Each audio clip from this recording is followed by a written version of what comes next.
фазилати қироати қуръон дар болои қабр.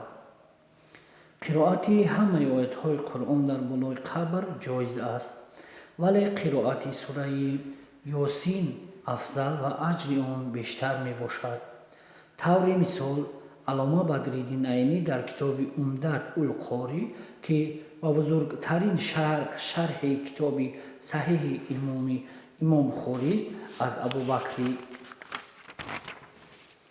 наққош ривоят мекунад: қола расулуллоҳ саллаллоҳу алайҳи васалам: ман дахалал мақобира фақарака ёсин хафафаллоҳу анҳум явмаизин.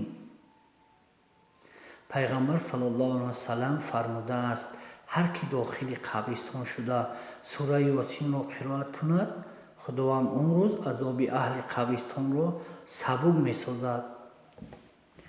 ҳамчунин имом ҳоким дар китоби Ал-Мустадрак ала